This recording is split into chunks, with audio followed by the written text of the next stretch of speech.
तो माणूस तो भाग वेळा मला प्रचंड सात्विक त्रास झालेली ती केस होती सर. रिटायर्ड मिलिटरी मॅन होता तो आणि कारगिलमध्ये त्याचं निधन झालेलं.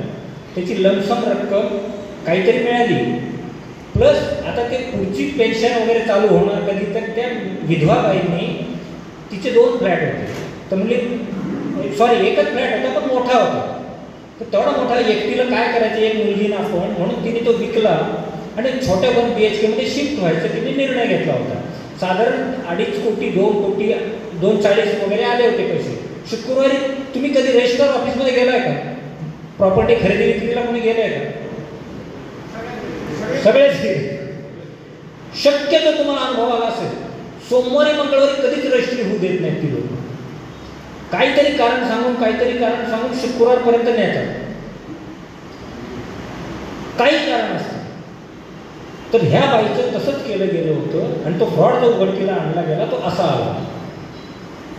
मला तो संताप का आला होता की त्या बाईच्या नवऱ्याने देशासाठी प्राण दिले आणि ते सगळं तुम्हाला त्या हॅकर लोकांना माहिती आहे, हिस्ट्री काढलेली आहे त्यांनी, आणि तरी त्या बाईच्या पैशावर डोळा ठेवतायत. त्याचा संताप आलेला होता.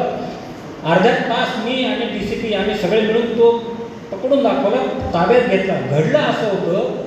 आता तुम्हाला ती मोडस ऑपरेंडी सांगून ठेवतो पोलिसांना कसं घडतं.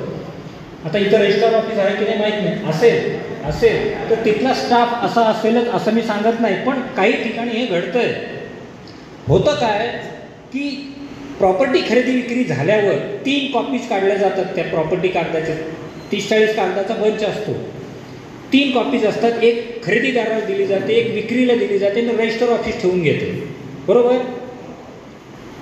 या केसमध्ये 4थी कॉपी काढली गेली आणि ती हॅकरला देण्यात आली, कारण त्या रजिस्टर ऑफिसमधला चपराशी हॅकरला सामील होता आणि त्याला त्याच्याबद्दल एका बंच मागे 1,000 रुपये मिळत होते.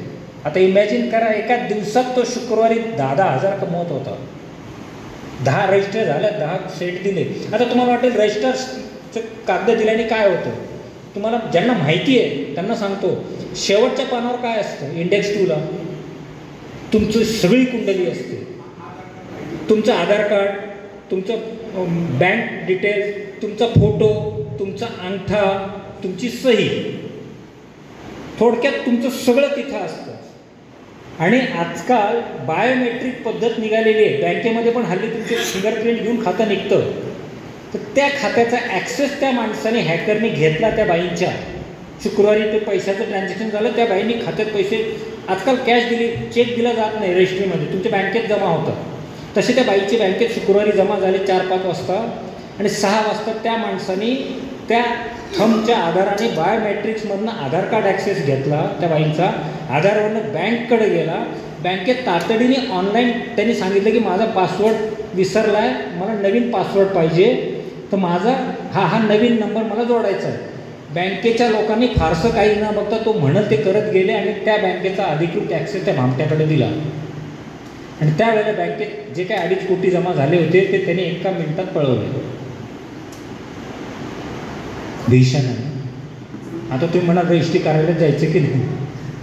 जायचं, काळजी घ्यायची.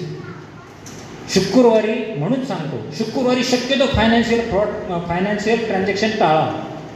त्याचं कारण शनिवार रविवार बँका बंद असतात आणि आमच्यापर्यंत केस येईपर्यंत 48 तास उलटून गेलेले असतात. मग आमच्यापर्यंत म्हणजे पोलिसांपर्यंत किंवा माझ्यापर्यंत. आणि 48 तास म्हणजे खूप उशीर झालेला असतो. पण शुक्रवारी बँक बंद व्हायच्या आतच त्यांनी पैसे पळवलेले असतात आणि नंतर त्यांचा माग काढणं अवघड होतं आणि पैसे मिळणं, रिकव्हरी कमी होते.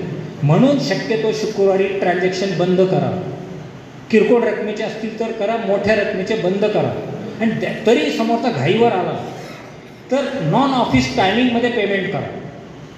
म्हणजे रात्री 12 नंतर 11 नंतर ते पेमेंट करा.